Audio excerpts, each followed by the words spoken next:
Kita lupa untuk memahami maknanya. Afdhalul dzikir fa'lam annahu la ilaha illallah. Zikir yang paling afdal, ketahuilah. Fa'lam kan fi'il amal, ketahuilah bahwa kalimat yang paling agung itu adalah la ilaha illallah. Nah, kalau sudah bicara ketahuilah, berarti kan harus ada ilmunya itu. Kan nggak mungkin kita tahu kalau nggak ada ilmunya. Artinya apa? Kalimat la ilaha illallah itu yang teragung, maka berilmulah kamu tentang la ilaha illallah itu, supaya kita mendapatkan afdalnya.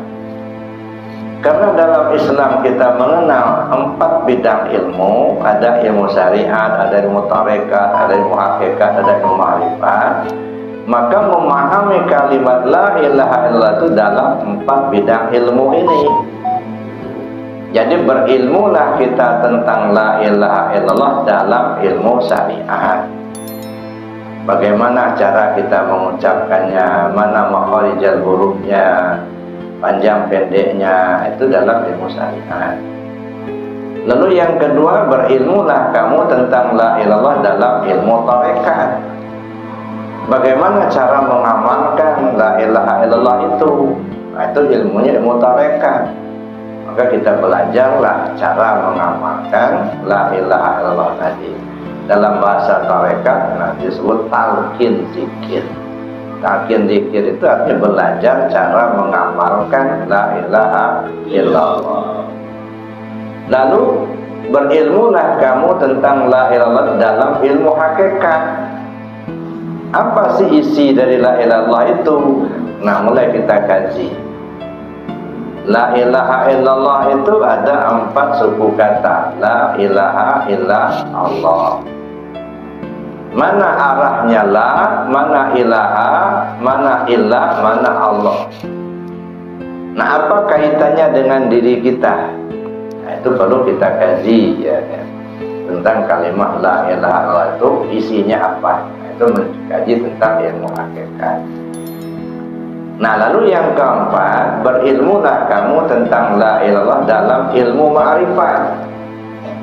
Nah, bagaimana kita mengenal Allah itu? Ya.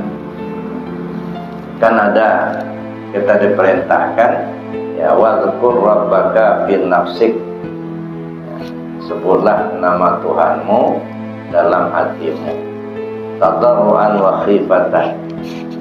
Dengan rasa rendah diri, rasa takut kepada Allah. Wadul najah, tidak boleh bersuara karena zikirnya dalam hati.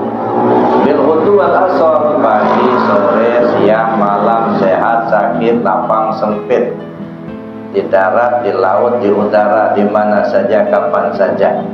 Jadi kita diperintahkan oleh Allah untuk ingat kepada Allah terus menerus sepanjang hayat kita. Ya, sedetak jantung, sehembus nafas tak ingat Allah, itu namanya lalai. Lalai itu nggak ingat Allah.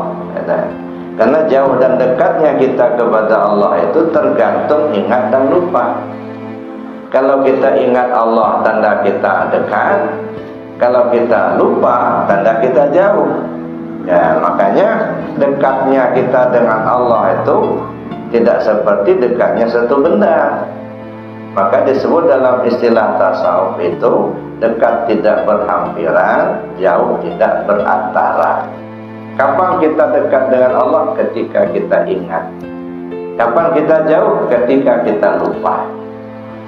Maka cek saja diri masing-masing, mana yang lebih banyak ingat atau lupa. Nah, itu ya. Itu satu. Yang kedua, yang kita ingat itu yang mana? Nama Allahnya atau Allahnya. Itu ya.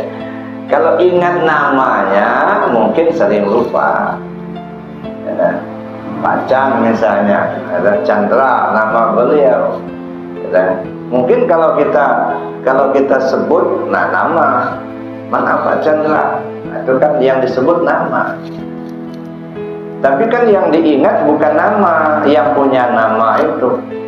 Coba kalau kita nggak paham, namanya Chandra, tapi kita nggak paham siapa yang punya nama itu. Walaupun berkali-kali kita sebut, ya nggak berpengaruh pada pikiran kita. Kenapa? Karena kita nggak kenal dia. Nah, maka untuk bisa mengingat itu ya kenali dulu. Maka yang kita ingat itu sebenarnya bukan nama. Kalau nama sebutan. Nah, nama disebut, yang punya nama diingat. Kalau Pak Chandra misalnya, itu nama. Ketika kita nyebutnya, datang nggak Pak Chandra? Ada. Itu namanya yang disebut. Tapi yang diingatkan, yang punya nama. Tapi kalau kita sebut nama, tapi kita nggak kenal kepada yang punya nama, nggak akan pengaruh dengan diri kita. Maka tidak heran kalau banyak orang yang nyebut nama Allah, tetapi masih juga melakukan larangan Allah. Perintahnya ditinggalkan. Kenapa? Nggak pengaruh. Maka la ilaha illallah itu punya fungsi 3. Jadi ketika kita mengamalkan dzikir la ilaha illallah, ada 3 fungsinya. Yang pertama, menghapus dosa. Yang kedua, mengobati penyakit.